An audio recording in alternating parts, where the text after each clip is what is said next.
Padre Celestial, gracias por este tiempo en el que tú nos has permitido alabarte, Señor. Gracias, porque bueno es para nosotros que estemos aquí, pero no para escuchar ninguna otra cosa, sino solamente a tu Hijo exaltado y glorificado. Oramos, Señor, que despiertes nuestros corazones por la predicación de tu palabra, a que podamos amarte y a buscarte ansiosamente. Oh Dios, esa es una obra que solo tu Santo Espíritu puede hacer. Ten misericordia de tu pueblo, Señor. Ten misericordia de tu pueblo y ayúdame a exponer con fidelidad tu palabra. Oh Dios, gracias por este enorme privilegio que soy consciente de que no merezco. Gracias por tanta misericordia, Dios. Y sobre todo pido que me auxilies, Señor, porque ¿quién va a ser capaz de esto? Como decía el hermano Fernando, oro, Señor, porque no hay fuerte ninguno en su propia fuerza. Así que humildemente suplico, Señor, tu bendición para tu pueblo en la predicación de tu palabra. Oh Señor, por más que intente decirlo o de la mejor manera que me pueda esforzar, nunca será suficiente, pero confío, Dios. Yo quiero que mis hermanos también confíen en el poder de tu palabra, que es viva y eficaz. Por favor, penetra los corazones, discierne las intenciones, para que podamos ser más y más conformados a la imagen de tu Hijo Jesucristo. Amén. Pueden tomar su lugar. Como dijo el hermano Fernando ahora, nuestro pastor se encuentra en Miramar, predicando allá a la iglesia en Miramar, y también por motivo de las votaciones, puesto que él tiene que llevar a cabo está empadronado allá en Miramar, entonces él se encuentra por allá. Por eso hoy estaré exponiendo la palabra del Señor. Vamos al libro de Lucas, el Evangelio de Lucas, el capítulo 24. Vamos a estar leyendo Lucas, capítulo 24, versículo del 1 al 36.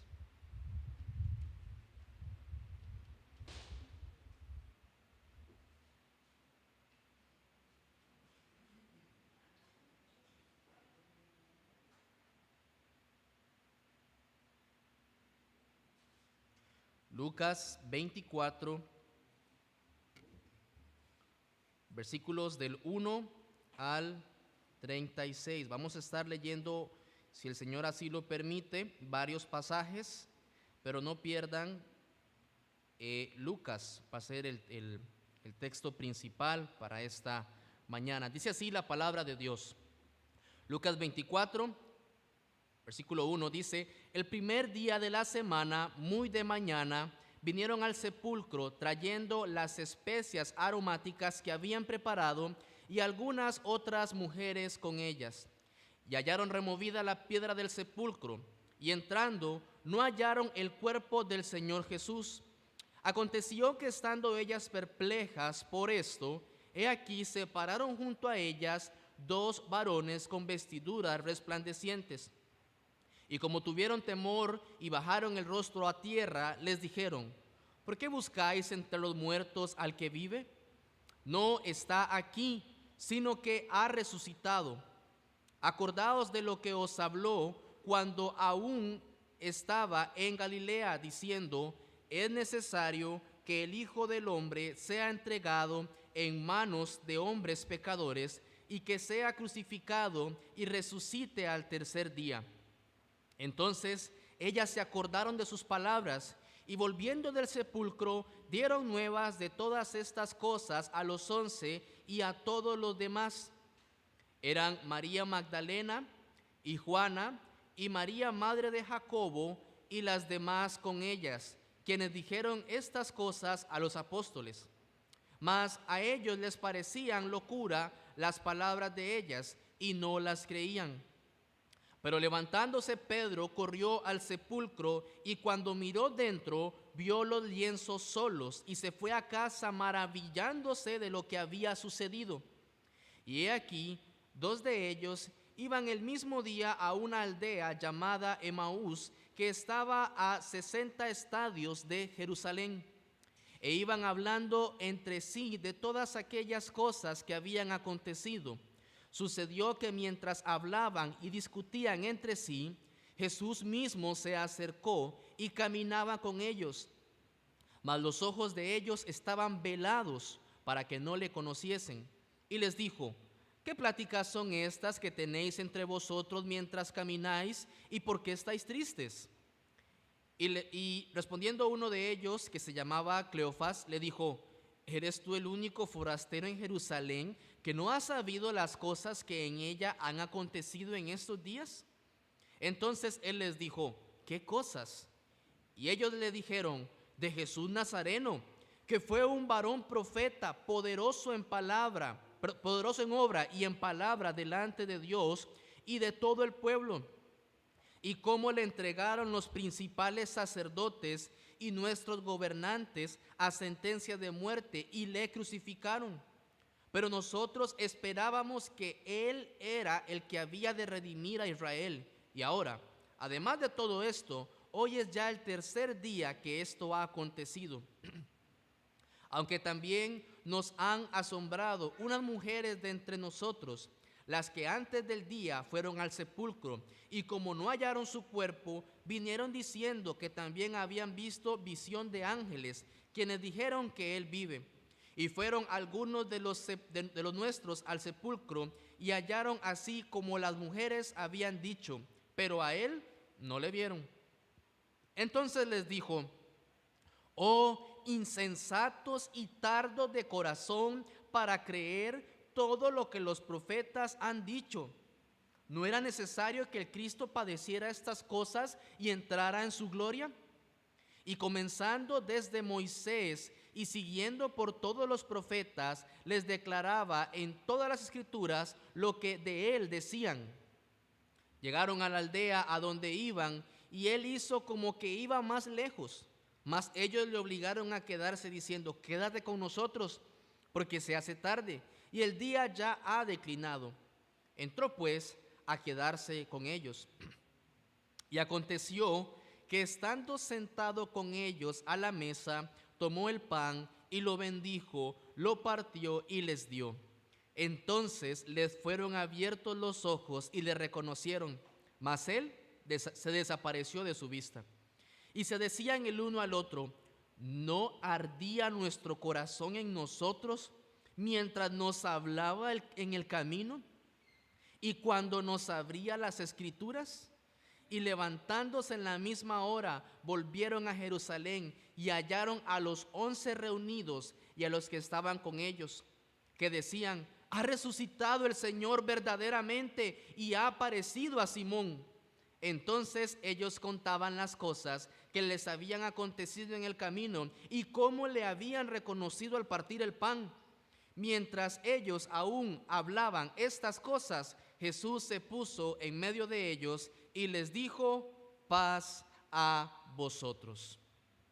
Luego de la muerte de Jesucristo en la cruz del Calvario, sus discípulos se encuentran grandemente abrumados, sin esperanza y confundidos. Aquel que había hecho grandes milagros, gloriosos milagros, y que había resucitado a otros muertos, ya no estaba más con ellos. Aquel que había resucitado de los muertos a otros muertos, ahora él estaba muerto. Ahora era ya el tercer día y las cosas seguían relativamente igual. Ahora, ¿quién podría pensar tan siquiera en que resucitaría una persona después de semejante crucifixión? ¿Cómo alguien podría resucitar de una muerte tan desgarradora y sangrienta? Ciertamente lo vieron cómo se desangraba, ciertamente lo vieron cuando fue atravesado. ¿Alguien puede resucitar de eso? Sí, escucharon de Lázaro que resucitó después de que estuvo muerto, pero ¿cómo murió Lázaro? Él murió de enfermo. Escucharon de una mujer que había pedido por su hija y varias personas habían pedido por otros que estaban muertos, pero ninguno murió como Cristo había muerto. En definitiva, y difícilmente alguien podría pensar en que una persona se hubiera levantado de la tumba después de semejante crucifixión. Las mujeres, por su parte, habían comprado especias aromáticas, esto es lo que la Escritura nos menciona, para ungir el cuerpo muerto de Jesús. A diferencia de los egipcios, los hebreos no embalsamaban a sus muertos. ¿Qué hacían entonces ellos? les llevaban especias aromáticas y esto era una demostración de amor a ese muerto que estaba ahí para compensar el hedor de un cuerpo que ya estaba muerto, que estaba ya en descomposición. Así que era parte de la tradición hebrea ir a ungir con especias para evitar que ese cuerpo siguiera extendiendo sus malos olores. Y además, el pasaje nos muestra que estas mujeres el tercer día no creían que Cristo fuera a resucitar. ¿Por qué? Porque iban el tercer día a ungirle una vez más. Ellas decían, la muestra de que llevaban especias era porque decían que es el tercer día, se va a poner todavía con un mal olor, va a expedir un mal olor todavía más fuerte. Ellas no esperaban la resurrección de Cristo en ese momento. Sin embargo, cuando estas mujeres llegaron al sepulcro, fueron fuertemente confundidas, porque en primer lugar hallaron la piedra removida. Y de hecho en otros pasajes dice la escritura que cuando ellas iban caminando iban pensando, ¿quién nos va a remover esa piedra tan grande? Y ellas no sabían de que habían puesto también una guardia en esa puerta, en esa piedra. O sea, en primer lugar la piedra estaba removida, ya eso era una gran confusión. En segundo lugar, no encuentran el cuerpo. Imagínense lo que eso puede significar. ¿Qué pasó aquí? ¿Se lo robaron? ¿Qué pasó aquí? ¿Por qué no está? ¿Por qué ya no está? De hecho, para una mujer eso significó desesperación. En Juan 20:13 dice una mujer desesperada, dice, se han llevado a mi Señor y no sé dónde lo han puesto. Estaba desesperada. Y en tercer lugar, dice la escritura, unos varones muy particulares, después dicen que son ángeles, pero en el texto inmediato dice que unos varones muy particulares les recordaron sobre las palabras de Cristo acerca de su resurrección, unos varones con vestiduras resplandecientes. De manera que todo esto trajo un conflicto emocional. Ok, ¿realmente ha resucitado?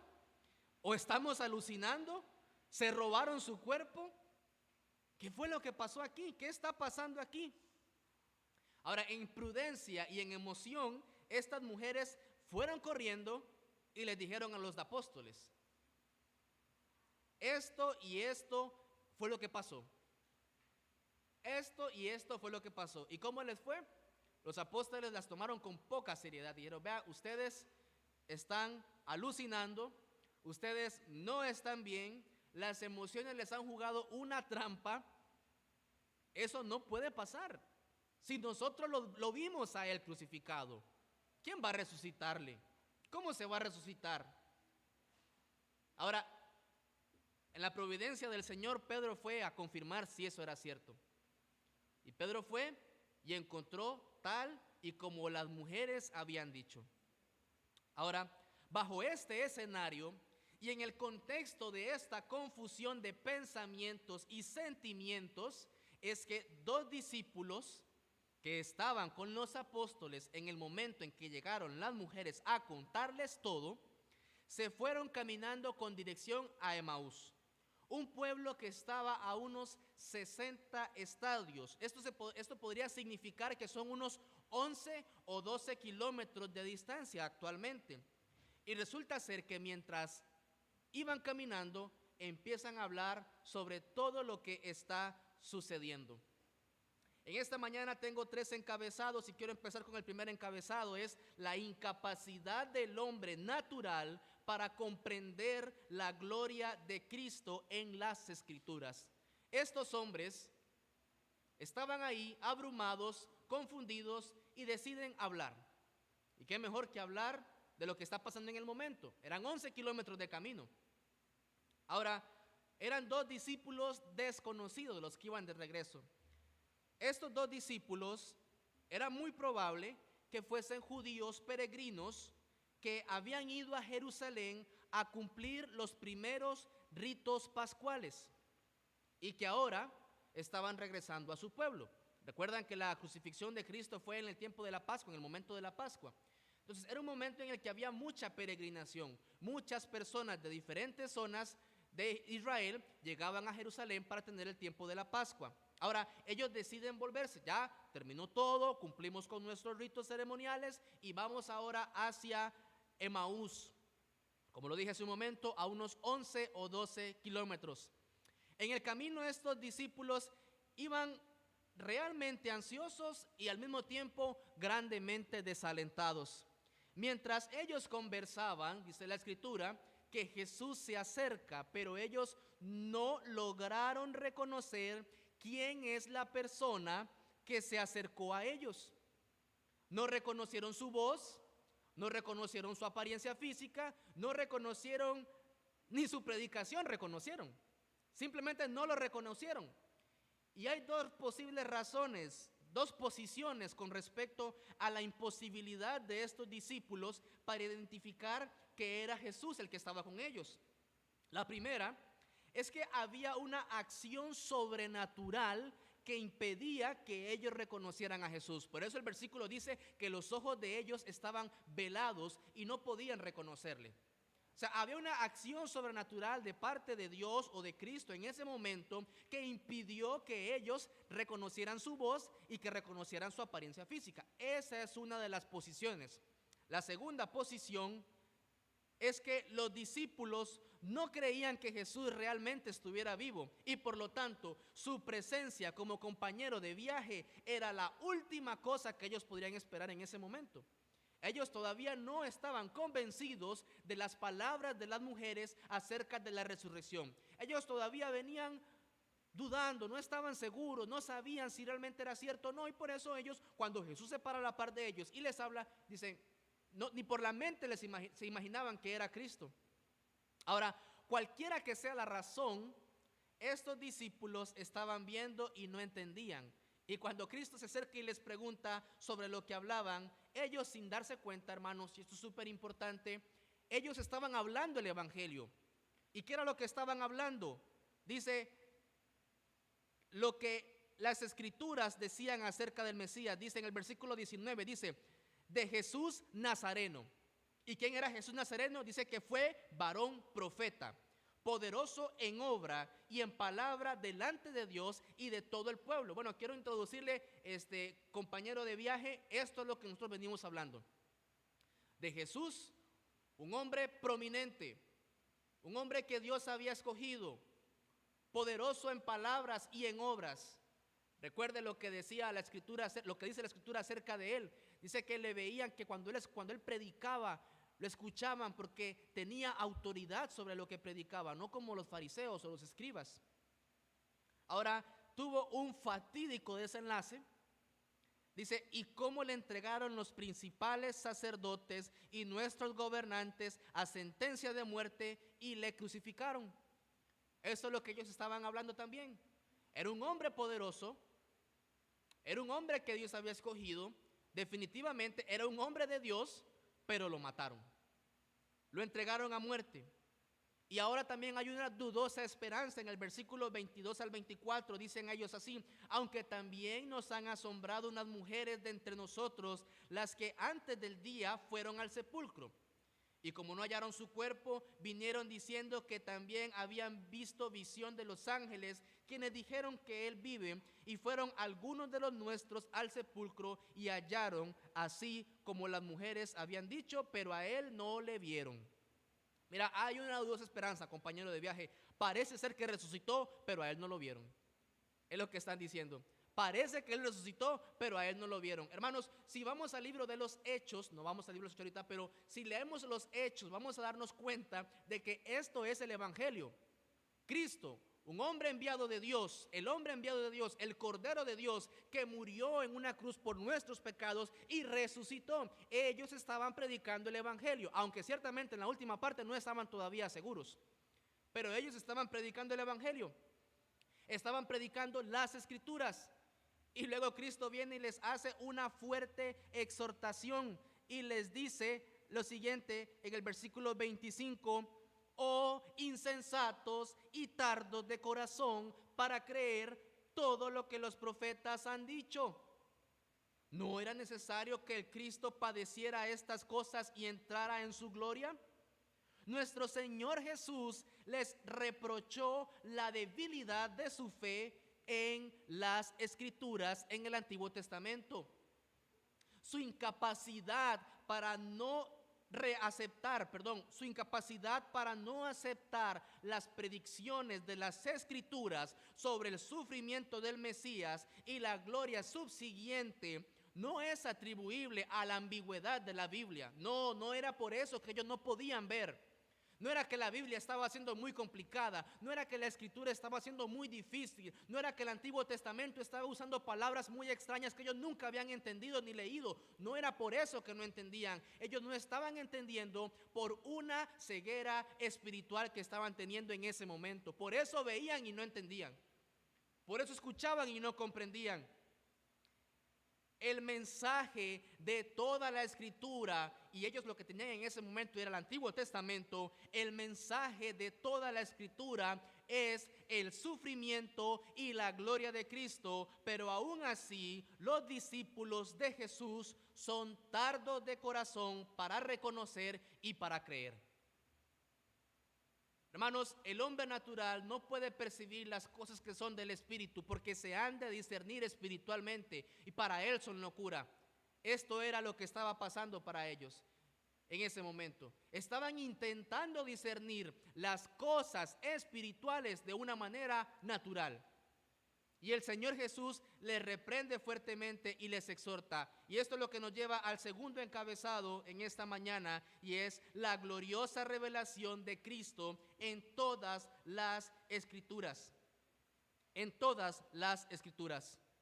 Dice así la palabra de Dios en el versículo 27, y comenzando desde Moisés y siguiendo por todos los profetas, les declaraban en todas las Escrituras lo que de él decían. Todas las Escrituras, lo que de él decían. ¿Y qué era lo que de él decían todas las Escrituras? Primeramente, que era la simiente prometida en el Génesis capítulo 3, versículo 15. No lo busque, pero en Génesis 3:15, Dios es fiel y da una promesa de una simiente que iba a venir, que iba a derrotar a la serpiente. Ahí empieza el evangelio. Y después en los profetas dice que él sería el siervo realmente sufriente, que habla Isaías 53. Que Dios iba a esconder el rostro, que lo íbamos a tener por abatido de Dios. Eso es lo que dice la Escritura. Y también les lleva posiblemente por Zacarías 12:10, donde dice la palabra de Dios: y mirarán a mí, dice Dios, a quien traspasaron, y llorarán como se llora por hijo unigénito, afligiéndose por él como quien se aflige por el primogénito. La Escritura habla hasta de eso, cuando él iba a ser traspasado. Y también el ángel del pacto en Malaquías 3:1 dice así: he aquí, yo envío mi mensajero, el cual preparará el camino delante de mí. Lo acabamos de leer hace un momento, que estaba hablando de Juan el Bautista. Dice, y luego dice: y vendrá súbitamente a su templo el Señor, a quien vosotros buscáis. Y dice: y el ángel del pacto, a quien deseáis vosotros, he aquí viene, ha dicho Jehová de los ejércitos. Jesús les empieza a hablar toda la Escritura, todo el Antiguo Testamento. Jesús vuelve a referir a estos discípulos al Antiguo Testamento, porque Cristo es el hilo que atraviesa todas las Escrituras. El tema central que las enlaza es Cristo. Cristo es el hilo que une desde Génesis hasta Apocalipsis, pero en ese momento no tenían hasta Apocalipsis, tenían hasta Malaquías, y Cristo viene y dice: Cristo era el tema y es el tema central de la Escritura. Recuérdenlo, eran, hermanos, 11 kilómetros de viaje.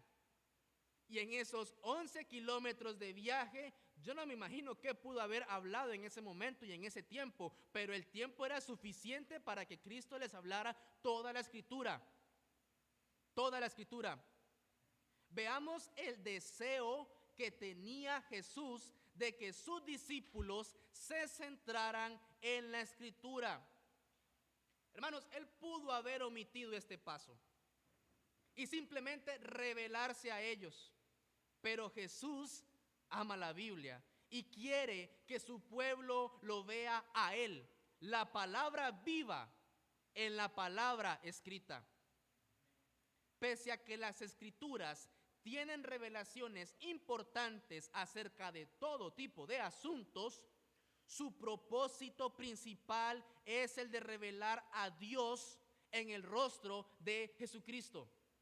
Eso fue lo que dijo Juan, y vimos su gloria, gloria como del unigénito del Padre, lleno de gracia y de verdad.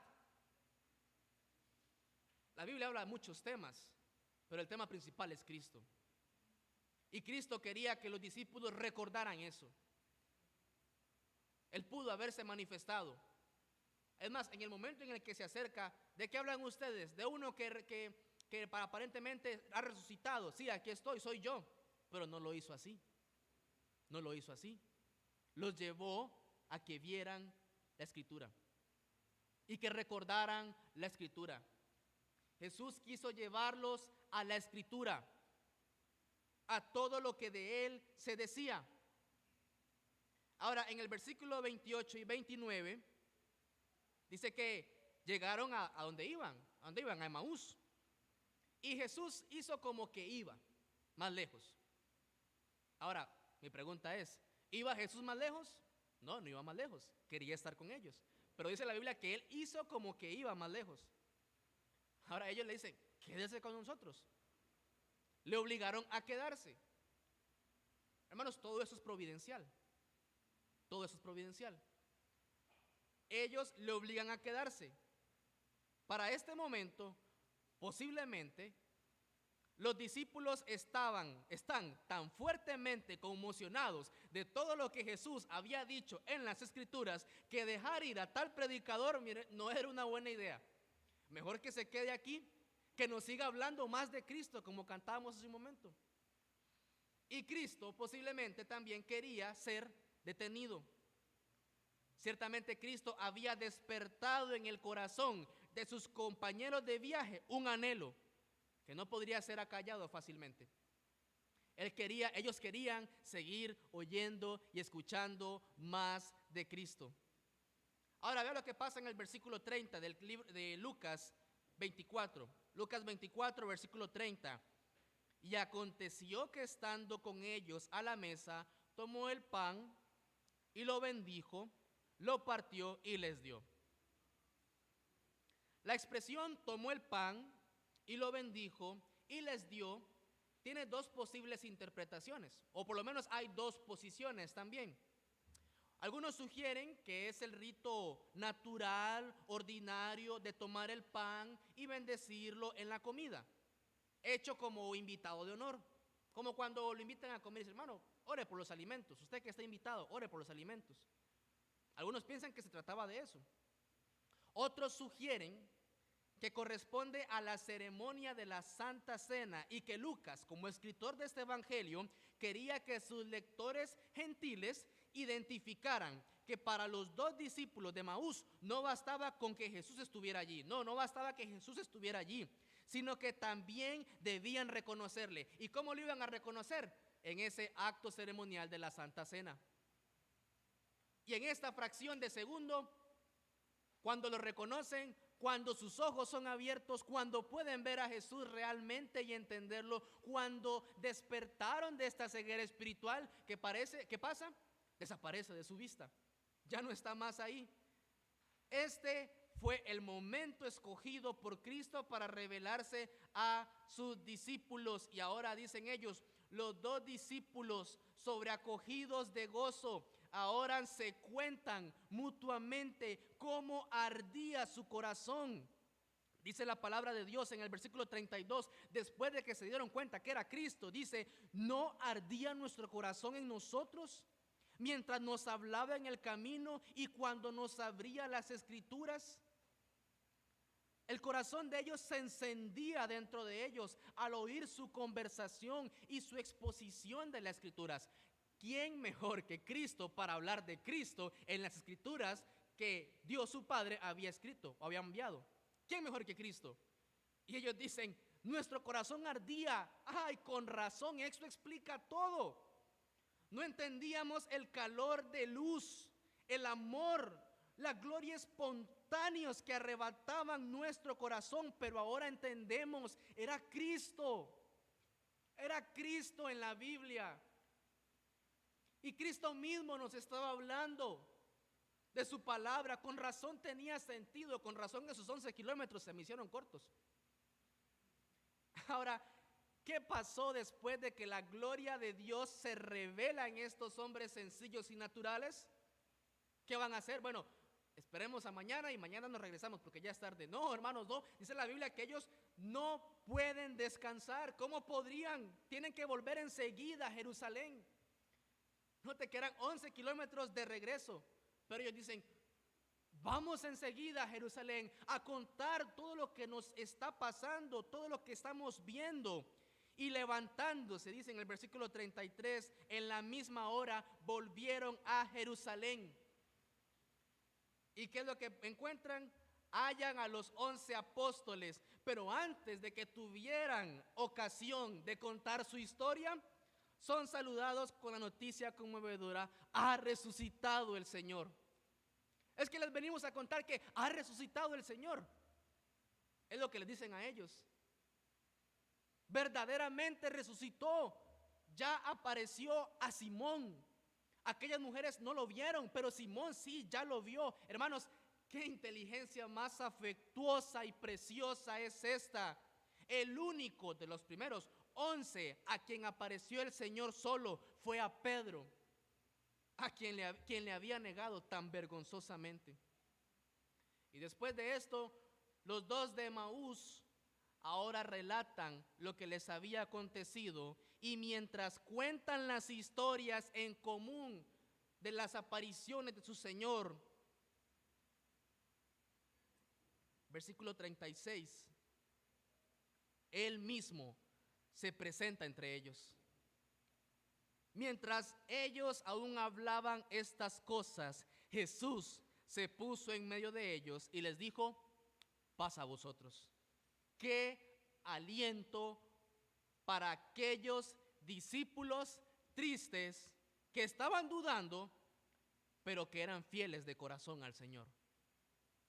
Qué consuelo, qué aliento, qué glorioso este momento y este tiempo. Porque escucharon el evangelio de Cristo y Él se muestra, y regresan y son confirmadas sus pensamientos, sus dudas. El Señor los alienta, los consuela y les anima. Ahora, hermanos, quiero traer algunas aplicaciones prácticas. Este es el tercer encabezado: aplicaciones prácticas para todos los que hoy tienen toda la Escritura. Primeramente, para los cristianos y para los lectores de toda la Biblia. En primer lugar, mis amados hermanos, no descuidemos la lectura apasionada de Cristo en el Antiguo Testamento. Uno de los problemas más comunes entre cristianos de esta generación es el descuido e ignorancia de las Escrituras que se encuentran en la sección del Antiguo Testamento. Muchas veces los cristianos estamos cayendo en la simpleza de leer el Antiguo Testamento solo como una sección histórica y no como la palabra viva de Dios. Y eso se debe muchas veces por las dificultades que pueden presentarse. Se ha abandonado la búsqueda intencional de Cristo en toda la Biblia. No descuide esa lectura del Antiguo Testamento. No descuide la escritura completa del Señor. Dios ha dejado revelado en toda su palabra la gloria de Cristo. Ahora, hermanos, yo sé que el Antiguo Testamento presenta algunas dificultades. Yo lo sé. Hay momentos en los que las genealogías son un poco confusas. Hay momentos en los que las historias son un poco extrañas. Hay costumbres que no entendemos. Walter Kaiser menciona que por encima de todas las razones para el abandono del Antiguo Testamento está la cuestión de la particularidad histórica de la Biblia. Es decir, Sus palabras en el Antiguo Testamento están casi siempre dirigidas a un pueblo específico, en una situación específica, en un momento específico y en una cultura específica. Esto es el problema, esta es, mejor dicho, la verdadera dificultad. Que nosotros, un pueblo del occidente, no estamos acostumbrados a las costumbres y culturas de un pueblo del oriente. Ahora bien, no basta, hermanos, no basta con leer la Biblia si no estamos buscando las glorias de Cristo en ella. No basta con que usted agarre su Biblia y lea Génesis, Éxodo, Levítico, Número, Deuteronomio y no está buscando la gloria de Cristo en ella. No basta con que usted diga, cumplí este año y leí la Biblia completa todo este año. ¡Qué gloria a Dios que usted lo puede hacer! Y esfuérzese en hacerlo. Pero cuando lo hace, mi amado hermano y hermana, no pase por ese libro como si fuera una historia nada más. Busque a Cristo. Busque a Cristo. ¿Por qué, mis hermanos? Ahora sí vamos a la Biblia. Primera de Samuel 2:25. Acompáñeme ahí. Primera de Samuel 2:25. ¿Por qué hay que buscar a Cristo? Porque hay preguntas en el Antiguo Testamento que solo tienen respuesta en y con Cristo. Hay preguntas, personas se preguntaban cosas y no entendieron, no encontraron respuesta. En Primera de Samuel 2:25, Elí le está hablando a sus hijos que están pecando contra Dios y les exhorta y dice, vean, no hagan esto. Dice el versículo 25, si pecare el hombre contra el hombre, los jueces le juzgarán. Pero más, si alguno pecare contra Jehová, ¿quién rogará por él? Era una pregunta que tenía Elí en ese momento. ¿Quién va a rogar por ustedes si pecan contra Dios? ¿Y qué dice la palabra de Dios en Primera de Juan 2:1? Hijitos míos, estas cosas os escribo para que no pequéis. Y si alguno hubiere pecado, abogado tenemos para con el Padre, a Jesucristo el justo. ¿Quién rogará por nosotros si pecamos contra Jehová? Cristo rogará por nosotros. Ahí están, esa gente no entendía, no veía, no conocía el Antiguo Testamento, todavía habían muchos misterios que no podían comprender, pero el Señor en su palabra completa nos muestra, nos da respuestas de las dudas que tenían esas personas anteriormente. ¿Cómo vamos a menospreciar entonces toda la lectura completa del Señor? Otra razón para no descuidarlo es porque hay personajes que no cumplen a la perfección su llamamiento, pero que Cristo sí lo cumple. Vamos a Primera de Samuel, capítulo 10, versículo 24. El pueblo de Israel se levanta y escoge quieren un rey. Están clamando por un rey. Y Samuel habla acerca de un rey que Dios estaba escogiendo y era Saúl en ese momento. Y Samuel dijo a todo el pueblo, 10:24. Y Samuel dijo a todo el pueblo, ¿habéis visto al que ha elegido Jehová? ¿Que no hay otro semejante a él en todo el pueblo? Hasta ahí vamos a leer. ¿Habéis visto al que ha elegido Jehová? ¿Que no hay otro semejante a él en todo el pueblo? ¿Era Saúl realmente que no había semejante a él en todo el pueblo? ¿Era Saúl realmente que el que el Señor había elegido? Porque después dice Dios, lo desecho. ¿Era de Saúl? Sí, en ese momento era de Saúl. Pero para nosotros no es Saúl, para nosotros es Cristo.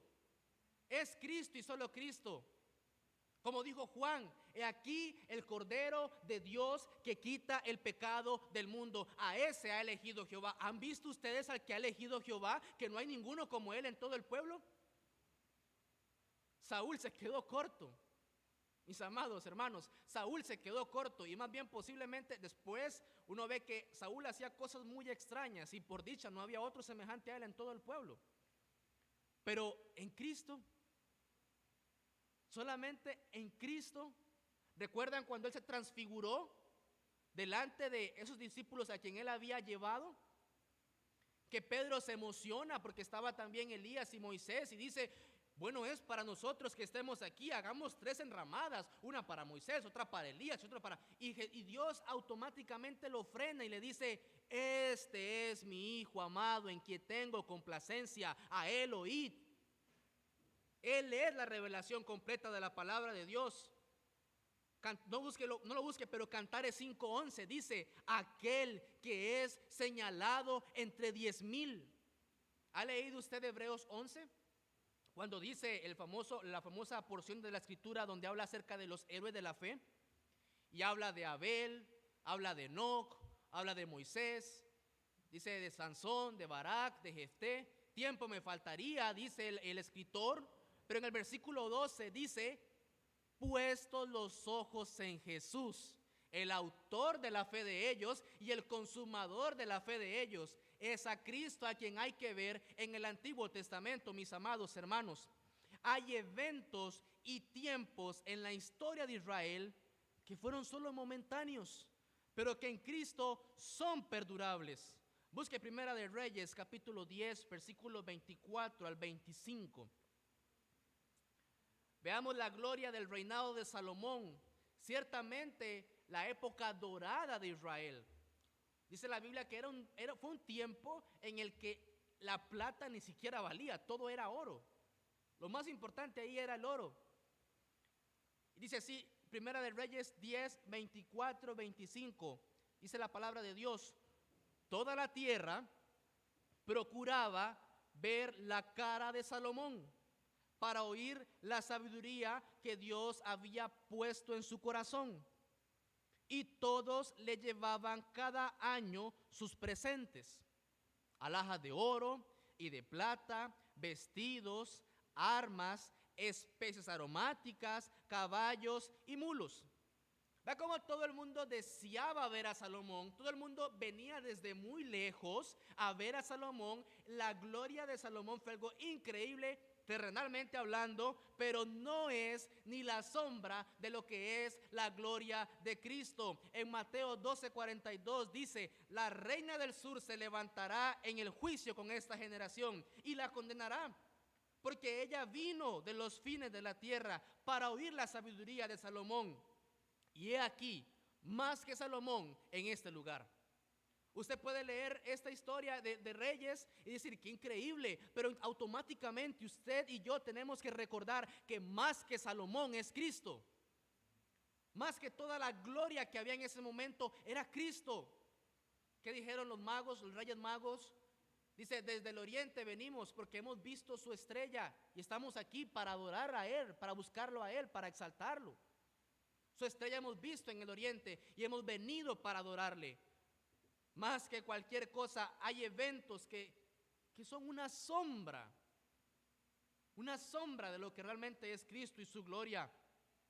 David reconoce la gloria del Mesías. En 2 de Samuel, capítulo 23, vamos ahí por favor. 2 de Samuel, capítulo 23,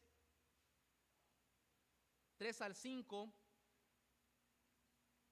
Dice la palabra de Dios, David dice esto, el Dios de Israel ha dicho, me habló la roca de Israel, habrá un justo que gobierne entre los hombres, que gobierne en el temor de Dios, será como la luz de la mañana, como el resplandor del sol en una mañana sin nubes, como la lluvia que hace brotar la hierba de la tierra. Dice, va a haber uno que va a ser así, excelente. Y en el versículo 5, la primera parte dice, no es así mi casa para con Dios.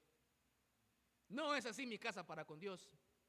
Vea, les estoy dejando a Salomón y quiera Dios que sea un buen rey.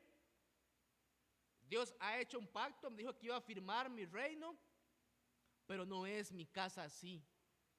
No es de mí de quien Dios ha dicho esto. Hermanos, ¿de quién estaba hablando? De Cristo. De Cristo.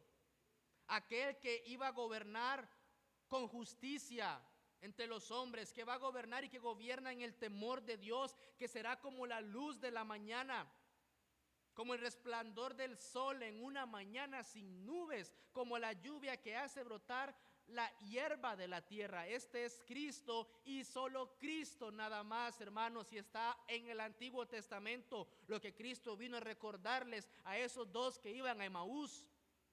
Ahora bien, estoy seguro que algunos podrán objetar lo siguiente con respecto al Antiguo Testamento y me van a decir lo siguiente: hermano, vea, yo de verdad, yo leo el Antiguo Testamento, hermano, pero me cuesta. Vea, me cuesta, no soy capaz de ver a Cristo entre los personajes. Qué hermoso cómo nos está mostrando, pero yo no puedo ver a Cristo entre los personajes, en historias, en genealogías. Hermano, vea, de verdad, yo muchas veces me enredo y a veces me pierdo con los personajes. Yo a veces no sé quién es Roboam y quién es Jeroboam. No sé cuándo se dividió y cuándo no se dividió y cuándo se subdividió. Yo me pierdo en esas cosas. Pero quiero brindarles dos soluciones, hermanos. La primera solución es espiritual. Y es que necesitamos rogar al autor de las Escrituras que abra nuestros ojos para que veamos las maravillas de su ley. Eso dice el Salmo 119, 18. Abre mis ojos y miraré las maravillas de tu ley. No podemos ir al Señor en nuestra propia fuerza, como leíamos también ahora en Primera de Samuel 2:9. No podemos ir al Señor en nuestra propia fuerza. Necesitamos que el Señor nos ilumine, nos muestre su gloria en el Antiguo Testamento. Por eso clama a Él en oración. Que nos responda y nos enseñe esas cosas grandes y ocultas que nosotros no somos capaces de reconocer. En Jeremías 33:3 dice el Señor: clama a mí y yo te responderé y te enseñaré cosas grandes y ocultas que tú no conoces. Cuando vayas al Antiguo Testamento, entonces, mi amado hermano, hermana, ora al Señor. Ora en una total dependencia, diciéndole a Dios: muéstrame a Cristo, Señor, en el Antiguo Testamento, porque no quiero pasar por este libro, no quiero pasar por esta sección de la Escritura como si fuera una sección histórica. Ciertamente hay vida. Cristo es la vida. En segundo lugar, quiero brindar otra solución. Pide ayuda.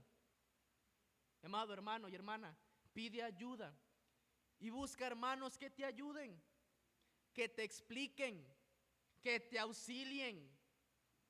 Usa los dones que Dios ha dado a su iglesia, porque Cristo mismo fue el que constituyó a unos apóstoles, a otros profetas, a otros evangelistas, a otros pastores y maestros, a fin de perfeccionar a los santos para la obra del ministerio, para la edificación del cuerpo de Cristo. Hermano, pida ayuda. Hermana, pida ayuda. Pida ayuda a su esposo que le explique. Pida ayuda a su pastor que le explique. Pida ayuda a otros hermanos. Pide ayuda, madre. Pide ayuda a tu hijo, pero pide ayuda si te es muy difícil. También podemos, hermanos, otra cosa es que también podemos apoyarnos en comentarios, en diccionarios, en Biblias de estudio, pero pide ayuda. Y Dios ciertamente te ayudará.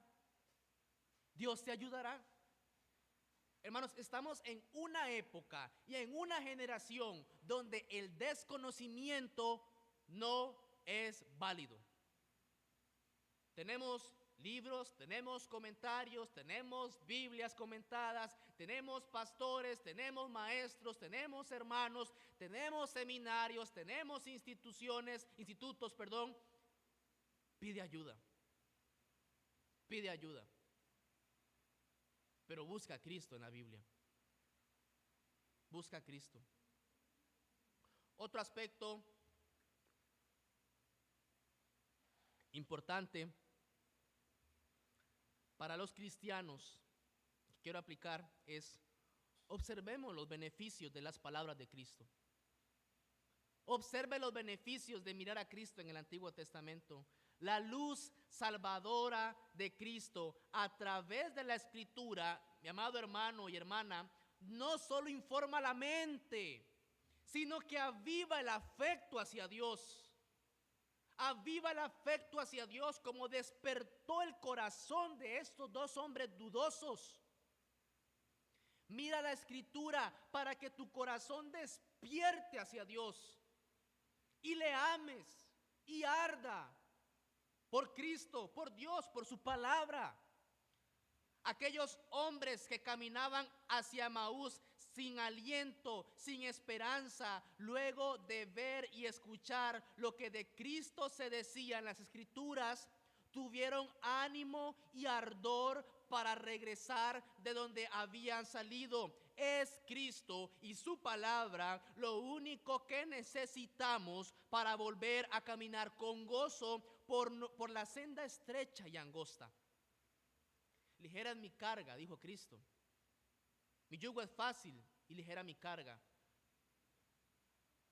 Si estamos pasando por una apatía y un enfriamiento en nuestra vida espiritual, mi amado hermano y hermana, si estás pasando por eso en este momento, no tenemos que gastar el dinero en lo que no es pan y nuestro trabajo en lo que no sacia, sino más bien tenemos que oír atentamente a Cristo y comeremos del bien y ciertamente se deleitará nuestra alma con grosura, es lo que dice Isaías 55:2.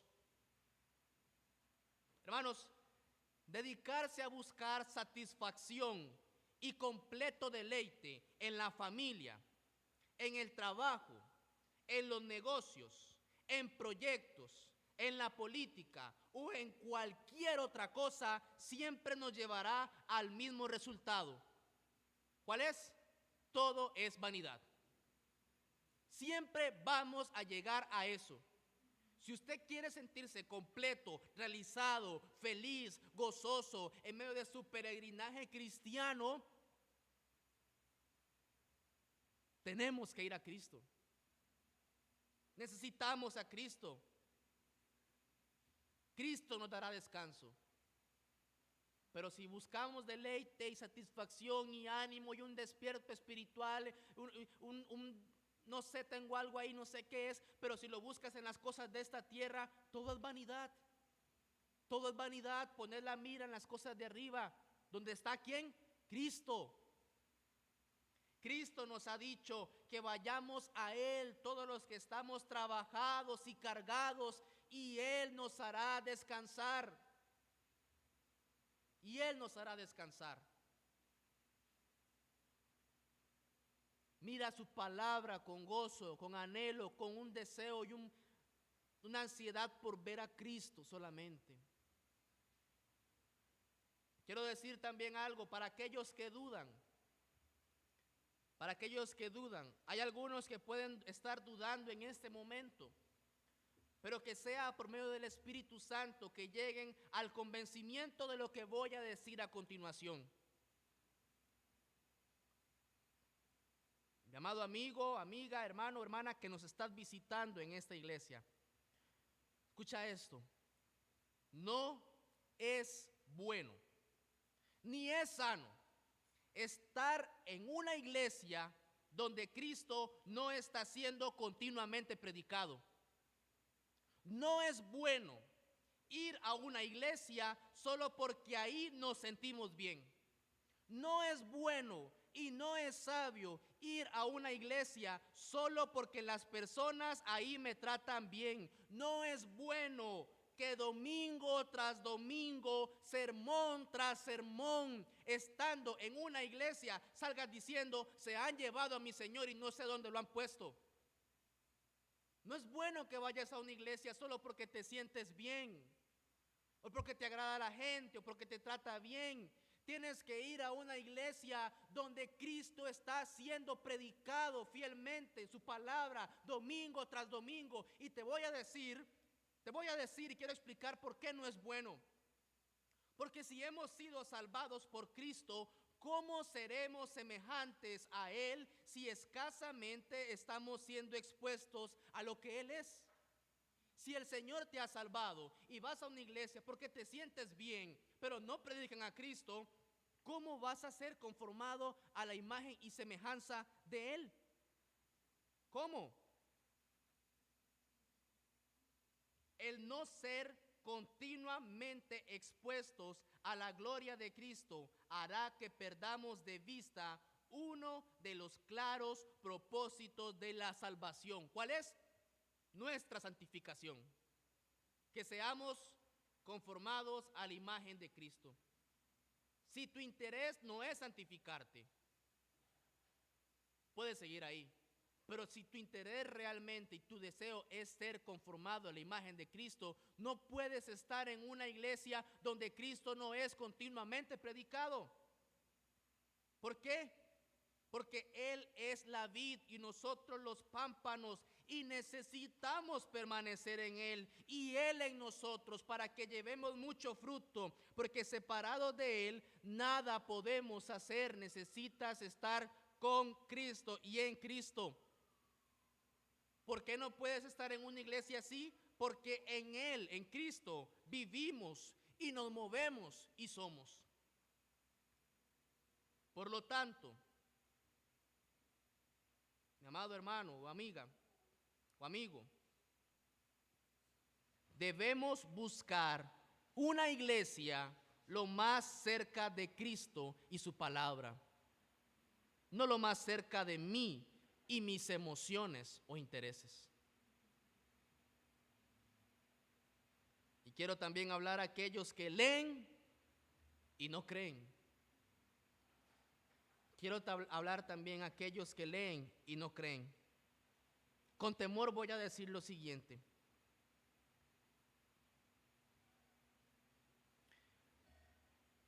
Oh insensatos y tardos de corazón para creer todo lo que los profetas han dicho.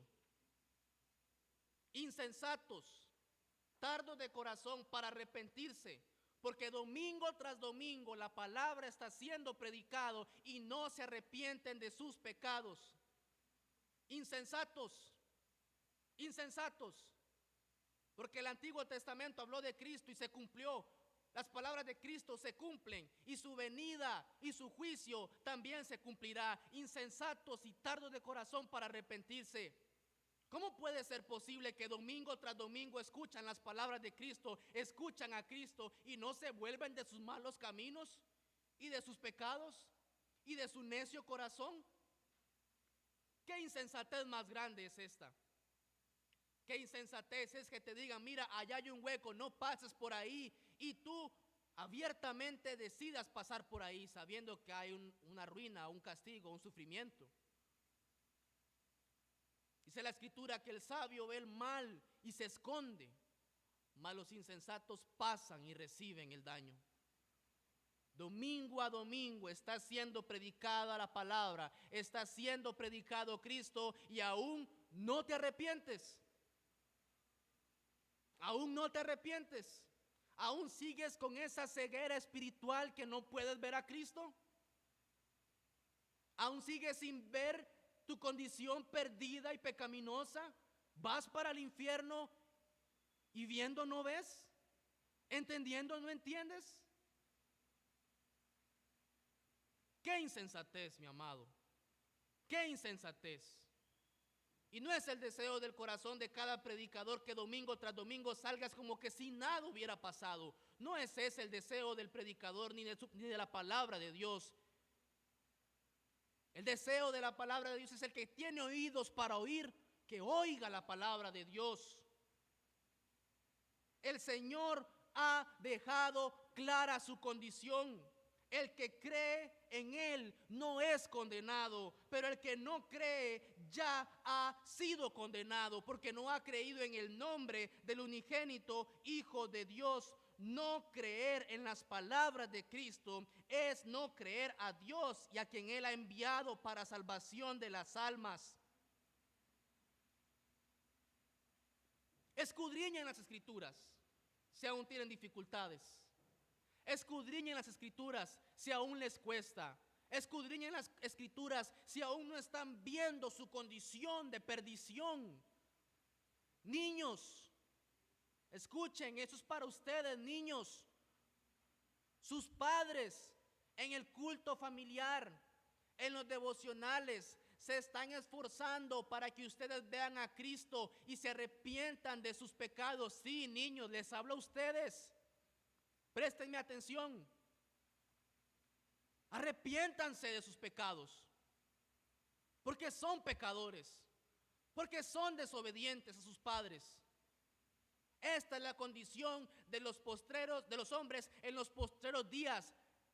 Dice la escritura en Timoteo, Pablo dice que serán desobedientes a los padres. Niño, tú eres desobediente a tus padres y necesitas a Cristo. Jovencitos, ustedes necesitan a Cristo también. Domingo a domingo, ustedes tienen una comprensión intelectual todavía un poco más desarrollada que los niños. Domingo a domingo escuchan la palabra y posiblemente dicen, mira, yo no estoy seguro todavía a dónde iría. Yo no sé a dónde iría. Jovencito, jovencita, usted necesita a Cristo, porque si no su alma se va a perder. No sean insensatos y tardos de corazón para comprender todo lo que la palabra de Dios dice acerca de Cristo. Dios no es hombre para que mienta, ni hijo de hombre para que se arrepienta. Él dijo y no hará. ¿No cumplirá acaso su palabra con respecto al juicio y la condenación? Mi amigo, mi amiga que estás escuchando, también es para ti esa palabra. El Señor te puede condenar. Créeme que lo puede hacer y lo va a hacer si no te arrepientes. Escudriñad las escrituras, fue lo que le dijo Cristo a los fariseos, porque a vosotros os parece que en ellas tenéis la vida eterna y ellas son las que dan testimonio de mí. Y los fariseos no escucharon. Pero hubo un grupo de personas que sí escuchó. ¿Quiénes fueron? Los de Berea. Los de Berea. Los hermanos de Berea, dice la escritura en Hechos 17:11, recibieron la palabra con toda solicitud. Con toda solicitud. Escudriñando cada día las escrituras para ver si estas cosas eran así. ¿Qué cosas eran así? ¿Qué cosas eran así? Lo que los apóstoles predicaban en Hechos 17:13. ¿Y qué predicaban los apóstoles? Hechos 17:13 dice que era necesario que el Cristo padeciese y resucitara de los muertos. ¿Y qué hizo Dios? Bendijo este esfuerzo. Dios lo bendijo. En Hechos 17:12 dice, y así creyeron muchos de ellos, y mujeres griegas de distinción, y no pocos hombres. ¿Pero cómo? ¿Cómo fue que llegaron a creer? Porque escudriñaban la palabra, porque iban a la palabra. En 2 Timoteo 3:15 dice, las sagradas escrituras son las únicas que te pueden hacer sabio para la salvación por la fe que es en Cristo Jesús. Cristo nos invita a escudriñar las escrituras, porque dan testimonio de Él. Debemos leer las escrituras con el propósito, y eso es para todos, con el propósito expreso de encontrar a Cristo en ellas. Quien se desvíe de este objetivo, aunque se canse durante toda su vida de aprender, nunca alcanzará el conocimiento de la verdad. Pues, ¿qué sabiduría podemos tener sin la sabiduría de Dios? Necesitamos ir a la Escritura buscando a Cristo y solamente a Él, y Él nos hará sabios por medio de esa búsqueda en su palabra. toma este libro, toma este libro, decía Charles Spurgeon, y destílalo en una sola palabra, y esa sola palabra será Jesús. Esa sola palabra es Cristo. ¿Has creído en Él? Oremos.